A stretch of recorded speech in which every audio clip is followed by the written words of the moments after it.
Hey, good morning, Chillie here with Chillie's Cruises for travel and cruise industry news on the 15th day of October 2019.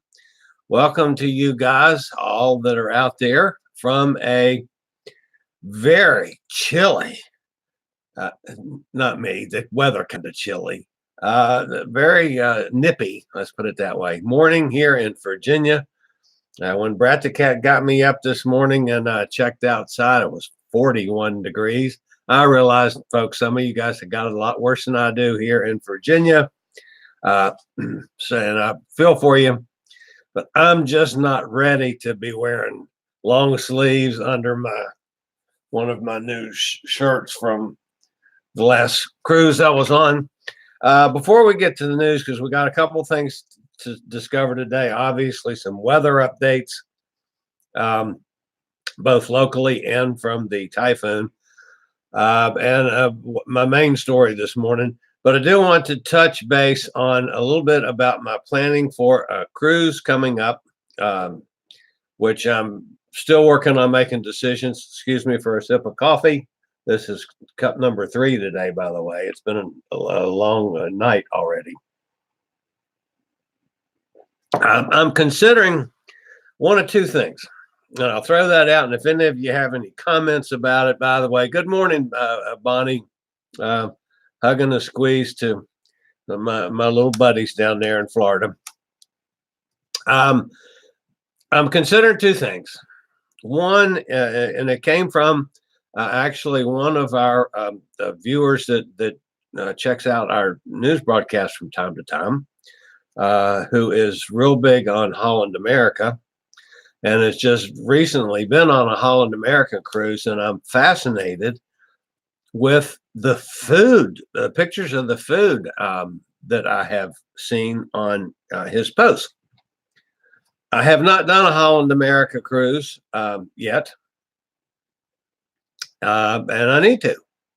So one of the first things I started looking at was a Holland American. Well, he suggested that I do an April 4th cruise from Fort Lauderdale to Barcelona, which would be awesome to do. Now, it's a 13-day cruise, I don't know, 6-7 days at seas, and then Portugal, and 3 or 4 places in Spain, and then end up in Barcelona. Barcelona is my favorite city in the world. I've been there numerous times. I love Barcelona.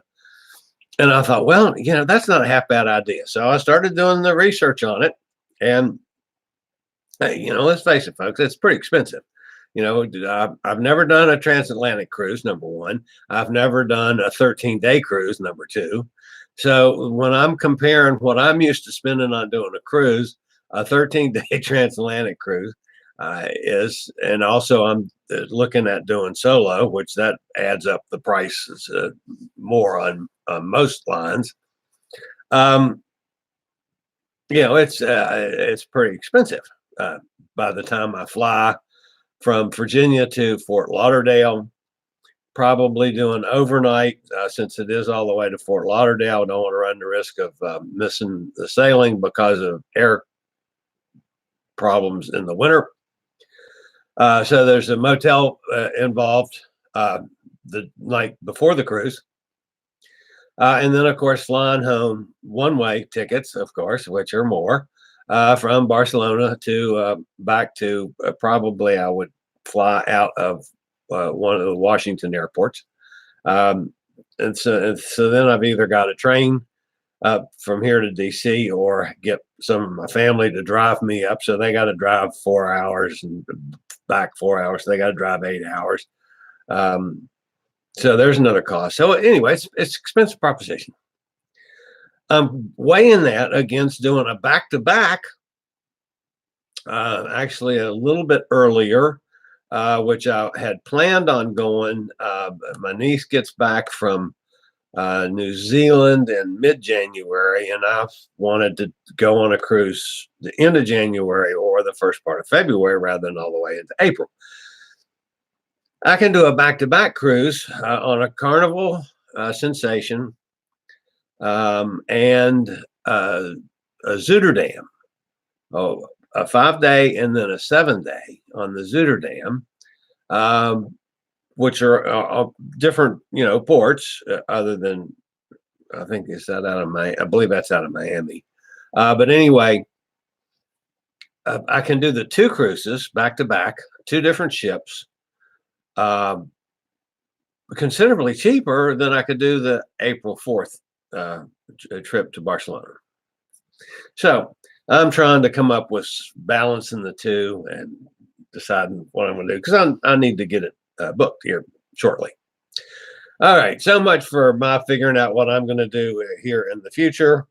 And we'll get on to the importance of the morning. Now, even though there's weather news today, which I'm getting tired of weather news. But anyway, there's weather news we got to talk about this morning. My lead story today is about Carnival inking a new 3-year agreement with the city of Mobile to continue sailings from that port, which means that the cruise line will continue to offer cruises from Mobile for 3 more years, which puts them through November of 2022. They had a little press conference above the Fantasy, which is based out of the Atlanta Cruise Terminal. It's great news for the local economy of Mobile because just the cruise sailings alone generate 25,000 hotel room nights in the city, which of course supports a lot of people's jobs, and of course the people that actually have the hotel rooms. So the Fantasy is going to continue to offer 4- and 5-day cruises to Mexico from Mobile. They've also added 2 10-dayers out of Mobile. Let me see the dates on that. September 14th next year, and then a 10-day Caribbean itinerary in September of 2021. So a couple longer ones, which include a partial transition of the Panama Canal. September is a bad month for me normally because of the football season gig that I do with my funnel cake business, or I'd be jumping all over that. But anyway, that's some good news from Carnival. Great news for the folks in Mobile, Alabama. So that's going to continue for a while. Fantasy is a nice ship if you've never been on it. I mean, it's one of the older Carnival ships, but it's not a bad ship. Okay, let's talk about some weather, folks. First thing is our local weather, as it could possibly affect us. And boy, this season's getting long in the tooth. It's awful late to having a serious look at a possible development of a storm. But that's exactly what we have in Tropical Depression 15, which is located still off the coast of Africa. It's currently moving northwest at 12 miles an hour. Pressure is already down to 1006.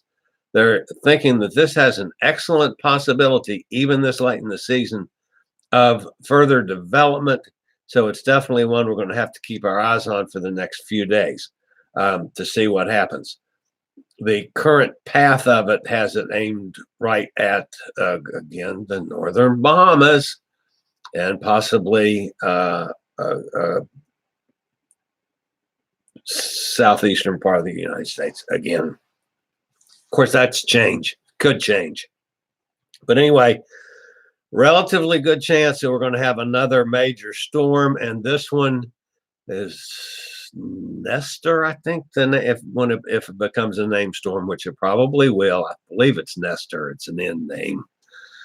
There are 2 other what they call cyclone formations that could develop.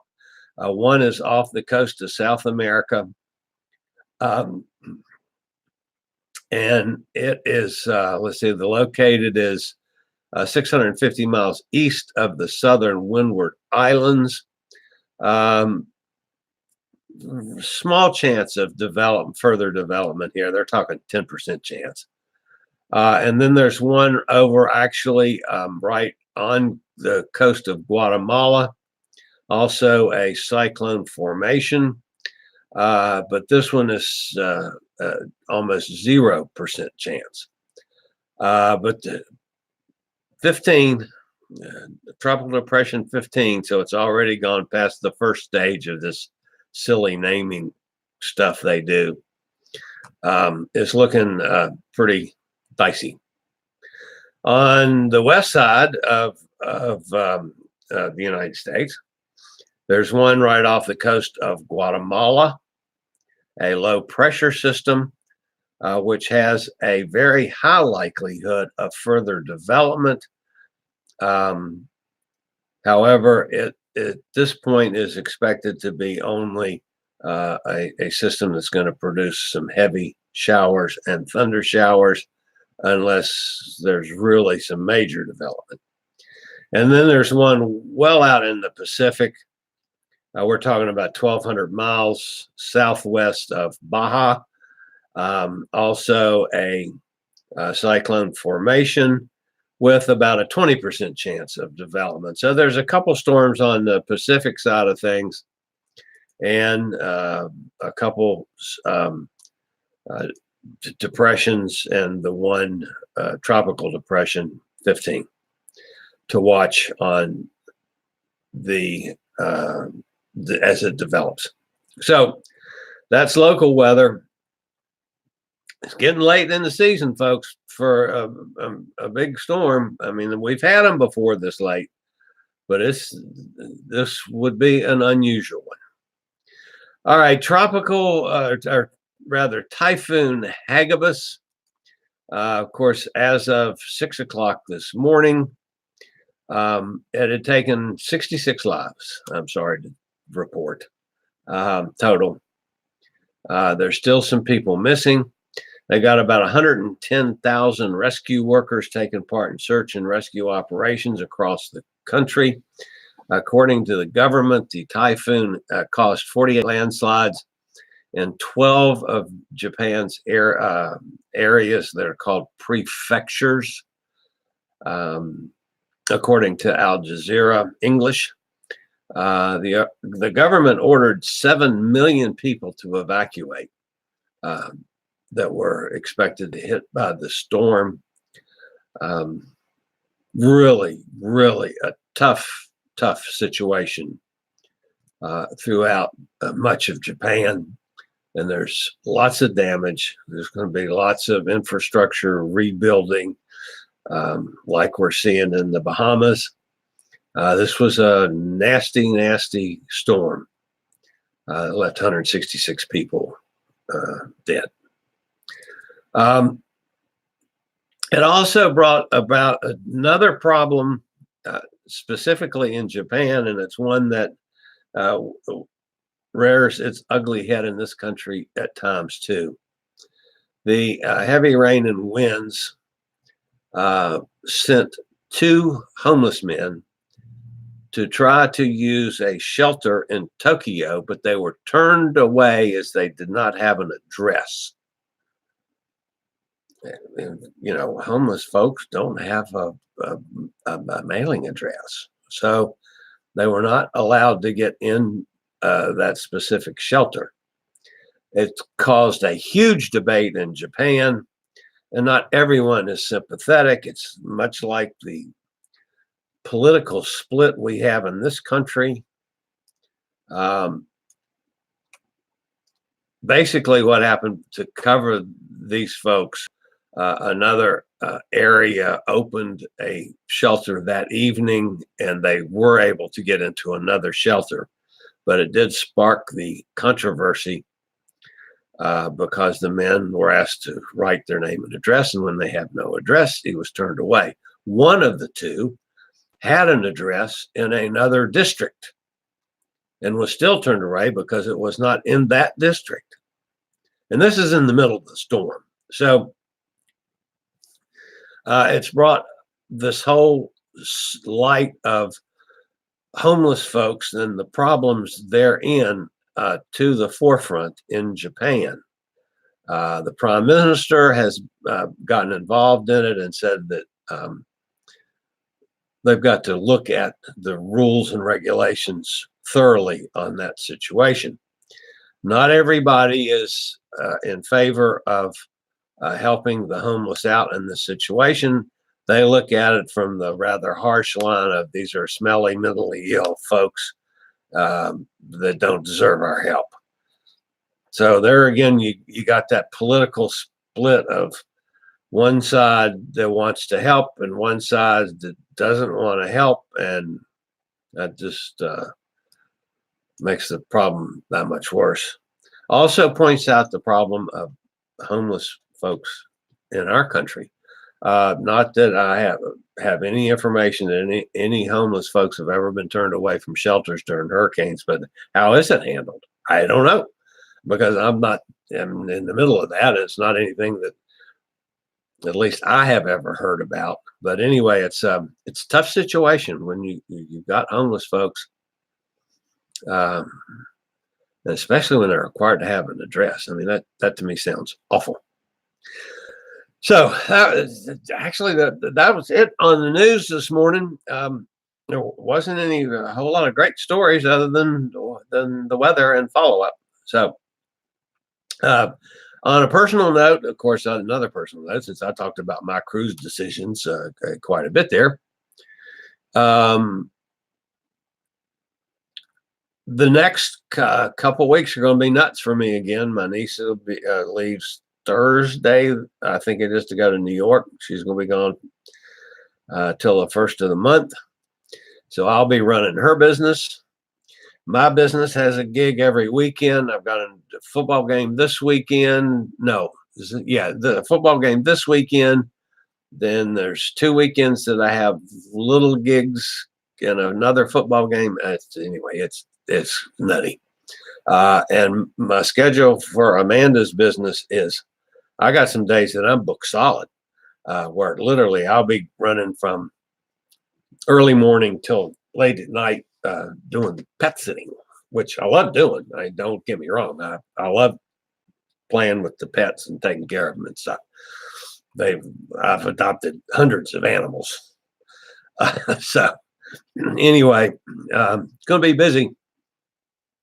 But I still will be doing these broadcasts on a regular basis. I don't see any change in the schedule. So we'll be here on every morning on Tuesday, Thursday, and Saturday mornings at 6 a.m. as always. Let's see, Bonnie.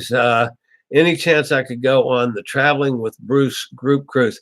I looked at that, and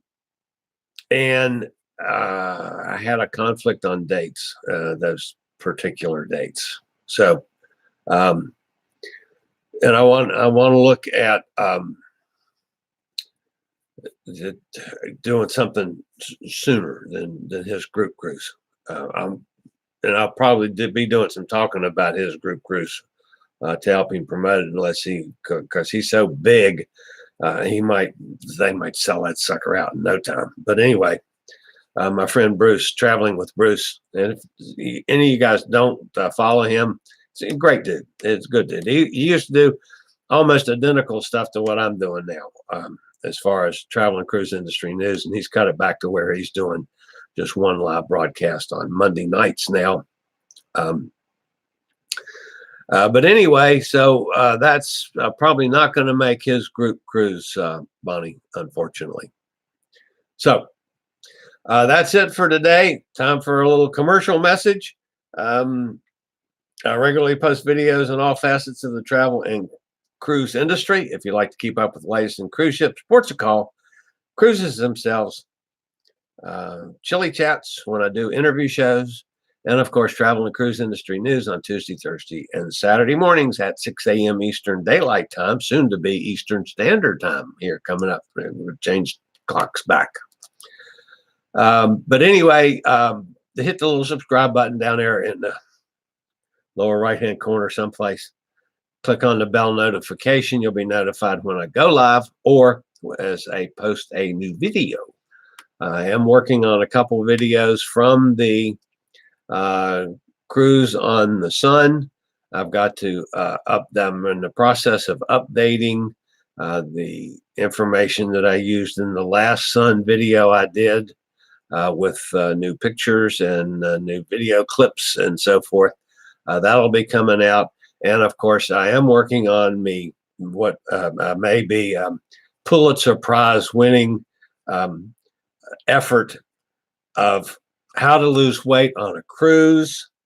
That will probably be the next one out because I just dynamite information on how to go on a cruise and lose weight for those of you that are like me and tend to be a pound or two overweight. That's it for now. This is Chillie, the fat travel guy. I'll see you on Thursday unless something major happens, and I'll see you sooner. Later, y'all.